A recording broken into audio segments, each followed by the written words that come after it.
Sejak abad ke-10, wilayah Hijaz yang meliputi Mekah dan Madinah dipimpin oleh para syarif, yaitu keturunan Hasan bin Ali, cucu Nabi Muhammad SAW. Mereka disebut dengan gelar Syarif Mekah dan mereka memegang kendali atas tanah suci selama hampir 1000 tahun.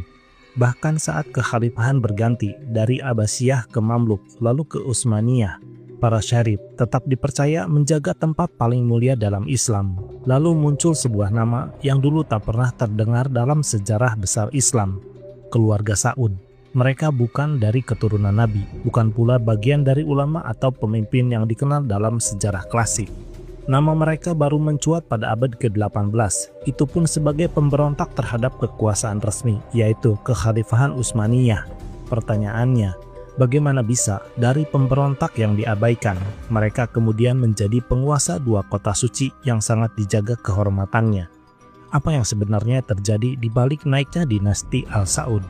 Pertanyaan ini membuat kita menyusuri jejak sejarah yang panjang, penuh intrik, pengkhianatan, dan konflik kekuasaan.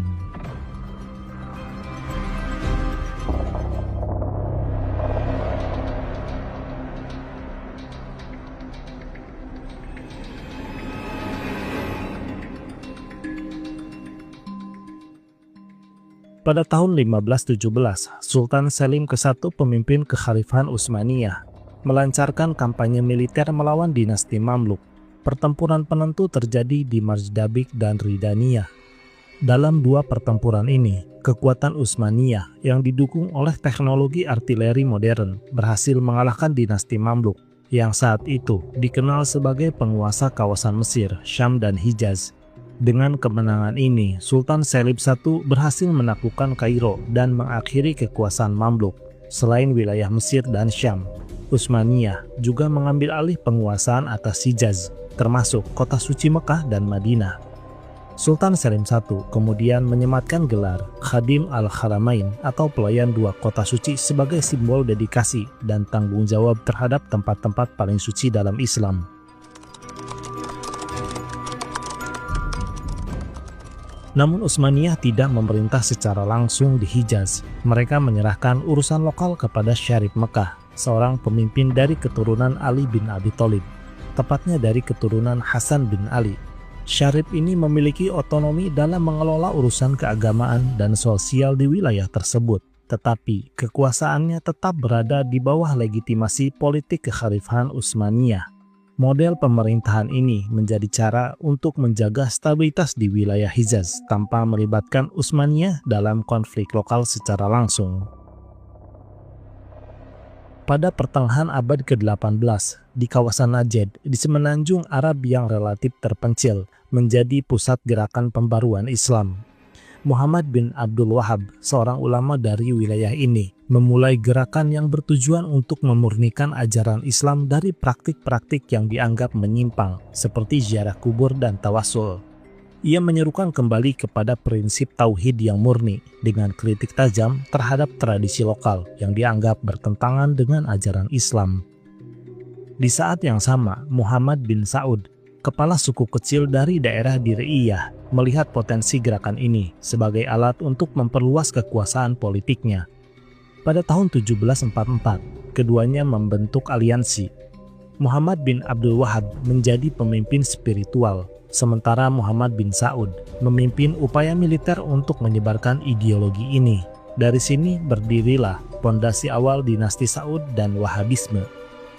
Pada akhir abad ke-18, dinasti Saud yang membawa paham Wahabi mulai memperluas pengaruhnya dengan mengusung semangat pemurnian tauhid. Gerakan ini tidak hanya bersifat dakwah, tetapi juga militeristik. Mereka menaklukkan wilayah di sekitarnya dengan ambisi besar untuk menguasai Mekah dan Madinah. Dalam ekspansi ini juga, berbagai tindakan kekerasan dilakukan terhadap penduduk dan ulama yang tidak sepaham. Salah satu peristiwa paling mengerikan terjadi pada tahun 1802 ketika pasukan Wahabi menyerbu Karbala. Ribuan warga sipil menjadi korban, makam Husain bin Ali dirusak, dan harta benda dijarah. Ini bukan satu-satunya insiden. Pada tahun 1803, ketika mereka berhasil menduduki kota Taif, ratusan warga dibunuh, termasuk para ulama Sunni bermadzhab Syafi'i. Bahkan masjid dan madrasah yang dianggap penuh bid'ah turut dihancurkan. Di tahun yang sama, mereka juga berhasil memasuki Mekah dan mengklaimnya sebagai wilayah kekuasaan mereka. Namun penguasaan ini hanya sementara. Banyak ulama dan tokoh agama di Mekah dan Madinah yang melawan keras ideologi Wahabi, sehingga beberapa dari mereka dipenjara atau dibunuh dengan tuduhan menyebarkan bid'ah dan syirik. Kekhalifahan Utsmaniyah tidak tinggal diam. Mereka bekerja sama dengan Muhammad Ali Pasha dari Mesir dan melancarkan ekspedisi militer antara tahun 1811 hingga tahun 1818. Muhammad Ali Pasha mengirim putranya, yaitu Ibrahim Pasha, untuk memimpin pasukan. Dalam serangkaian pertempuran, pasukan Saud dihancurkan. Dir Iyah, ibu kota pertama mereka, di bumi hanguskan pada tahun 1818 dan Muhammad bin Saud dieksekusi di sana. Peristiwa ini menandai berakhirnya fase pertama gerakan Wahabi dan dinasti Saud.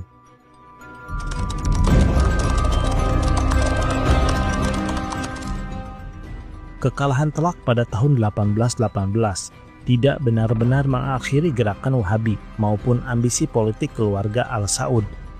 Beberapa dekade setelah kehancuran Dir Iyah, muncul kembali upaya untuk membangkitkan kekuasaan.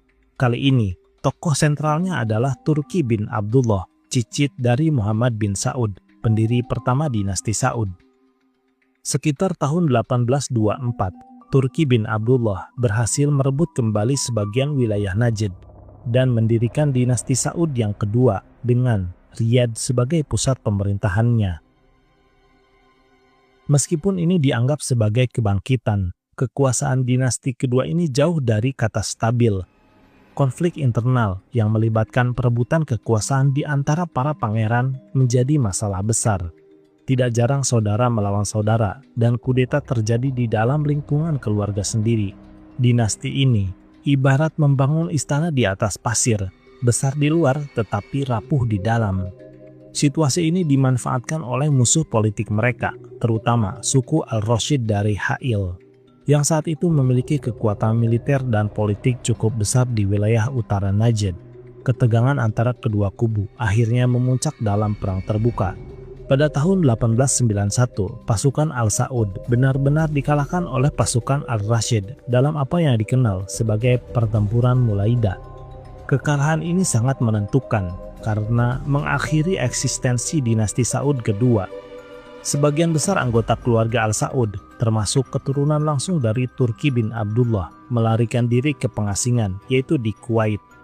Masa ini menjadi salah satu periode paling suram dalam sejarah keluarga Saud, tetapi juga menjadi titik balik yang kelak melahirkan sosok baru, yaitu Abdul Aziz bin Abdurrahman Al-Saud, atau lebih dikenal sebagai Ibnu Saud, sang pendiri Arab Saudi modern.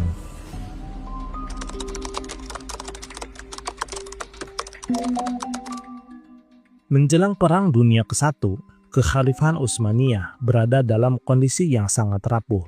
Kekhalifahan yang dulu perkasa ini telah kehilangan sebagian besar wilayah Eropanya setelah Perang Balkan. Di sisi lain, wilayah Arab yang masih dikuasai oleh Utsmaniyah, termasuk Syam, Irak, dan Hijaz, mulai memperlihatkan tanda-tanda perpecahan. Di tengah ketegangan ini, nasionalisme Arab tumbuh sebagai reaksi terhadap kebijakan sentralisasi Utsmaniyah yang dianggap mengesampingkan hak-hak orang Arab. Inggris yang saat itu berada di pihak lawan Utsmaniyah menyadari tentang kelemahan ini. Mereka mulai memanfaatkan situasi ini untuk melemahkan kekhalifahan. Salah satu strategi utama mereka adalah mendekati tokoh-tokoh Arab berpengaruh untuk menghasut pemberontakan. Salah satu tokoh yang didekati mereka adalah Syarif Husain bin Ali, pemimpin Hijaz dan keturunan Nabi Muhammad SAW. Inggris menjanjikan kemerdekaan dan pembentukan negara Arab yang merdeka jika Syarif Husain bersedia memberontak melawan Utsmaniyah. Melalui korespondensi Hussein McMahon pada tahun 1915-1916, Inggris memberikan janji ambigu bahwa wilayah Arab akan diberikan kemerdekaan setelah perang. Namun di balik layar, Inggris sudah merancang rencana lain yang akan mengkhianati janji ini.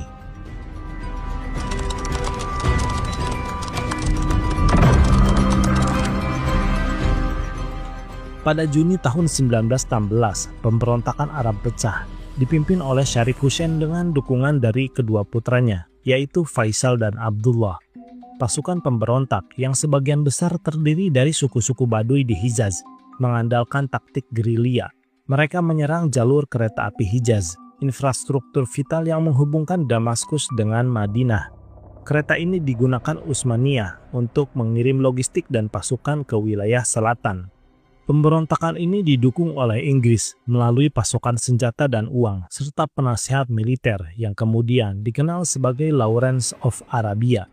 Lawrence memainkan peran penting, tidak hanya sebagai penghubung antara Inggris dan pemberontak Arab, tetapi juga sebagai perancang strategi gerilya yang efektif melawan Utsmaniyah. Namun pada akhir Perang Dunia I, Inggris menunjukkan niat sebenarnya. Dalam perjanjian Sykes-Picot pada tahun 1916, Inggris dan Prancis diam-diam membagi wilayah Arab menjadi zona pengaruh mereka. Palestina, yang awalnya dijanjikan kepada Arab, diberikan kepada gerakan Zionis melalui deklarasi Balfour pada tahun 1917. Janji kemerdekaan untuk Syarif Hussein sepenuhnya diabaikan. Syarif Hussein, yang sebelumnya dijadikan alat, kini dibiarkan terisolasi. Pada akhirnya, posisi Syarif Hussein semakin lemah. Inggris yang sebelumnya mendukung Syarif Hussein mulai menarik dukungan karena sikap politiknya dianggap tidak sejalan dengan kepentingan kolonial mereka. Di sisi lain, Abdul Aziz bin Saud, pemimpin dinasti Al Saud bin Najd, muncul sebagai tokoh yang lebih kuat. Ibnu Saud dikenal karena keberhasilannya dalam menyatukan wilayah Najd melalui kekuatan militer dan dukungan ideologi Wahabi yang memberikan legitimasi religius kepada pemerintahannya. Inggris melihat Ibnu Saud sebagai mitra yang lebih dapat diandalkan dibandingkan dengan Syarif Hussein. Inggris juga menganggap Ibnu Saud sebagai benteng melawan pengaruh komunisme yang mulai menyebar di Timur Tengah setelah revolusi Bolshevik pada tahun 1917. Dukungan Inggris kepada Ibnu Saud bersifat diam-diam tetapi signifikan. Mereka memasok dana dan senjata, memastikan Ibnu Saud memiliki sumber daya untuk menaklukkan Hijaz. Pada tahun 1924, pasukan Ibnu Saud melancarkan serangan besar-besaran ke Hijaz. Dengan menggunakan strategi militer yang cermat, mereka berhasil merebut Mekah pada bulan Oktober tahun 1924. Madinah jatuh ke tangan mereka pada bulan Desember tahun 1925. Dalam waktu singkat, Syarif Hussein terpaksa menyerahkan Hijaz dan melarikan diri ke pengasingan di Siprus. Dengan berakhirnya pemerintahan Syarif Hussein, dinasti Saud menjadi penguasa resmi atas Mekah dan Madinah. Gelar Khadim al-Haramain kini dipegang oleh raja-raja Saudi, meskipun status mereka sebagai penjaga tempat suci ini tidak lagi terkait dengan legitimasi kekhalifahan atau keturunan Nabi. Sebaliknya, Arab Saudi muncul sebagai gerakan kerajaan modern yang didirikan dengan dukungan kekuatan Barat. Pada peristiwa ini, lagi-lagi gerakan Wahhabisme kembali melakukan perusakan terhadap situs-situs bersejarah Islam di Mekah dan Madinah. Di wilayah Madinah, makam para sahabat Nabi dan anggota keluarga Nabi di Al-Baqi dihancurkan pada tahun 1925, termasuk struktur di sekitar makam yang dianggap oleh Wahabi sebagai bentuk bid'ah. Hal serupa terjadi di Jannat Al-Ma'ala Mekah, di mana makam Khadijah, istri Nabi yang pertama juga turut dihancurkan. Selain itu, banyak situs penting terkait sejarah Nabi Muhammad SAW, seperti rumah beliau di Mekah, diruntuhkan atau diubah fungsinya untuk proyek pembangunan modern. Praktik keagamaan lokal seperti perayaan Maulid Nabi dan ziarah kubur juga dilarang keras. Hal ini memicu ketegangan sosial dan protes dari berbagai belahan dunia Islam. Peristiwa ini meninggalkan jejak kontroversial yang masih diperdebatkan hingga hari ini. Hari ini Arab Saudi dikenal sebagai negara dengan kekayaan luar biasa dan kekuasaan atas dua kota suci. Mereka mengklaim diri mereka sebagai pelayan dua kota suci, tapi sejarah tidak pernah lupa. Mereka bukan pewaris syah kota itu menurut tradisi spiritual Islam. Mereka bukan keturunan Nabi, bukan pewaris kekhalifahan, bukan pula dari keturunan Bani Quraisy. Mereka adalah hasil dari konflik geopolitik, pemberontakan, dan restu kolonial. Pertanyaannya, apakah kota suci hanya soal pengelolaan logistik dan keamanan? atau ada nilai spiritual dan legitimasi yang seharusnya diperhitungkan. Dan inilah ironinya, Mekah dan Madinah kini dijaga oleh keluarga yang awalnya dianggap sebagai pemberontak oleh kaum muslimin, tapi kemudian diangkat menjadi penguasa oleh tangan-tangan kekuatan asing. Inilah kisah tentang bagaimana politik dan kekuasaan bisa menggeser warisan spiritual dari Bani Hashim ke Bani Saud, dari kekhalifahan ke kerajaan, dari keturunan Nabi ke aliansi politik dan ideologi. Dan mungkin sejarah belum selesai. Terima kasih.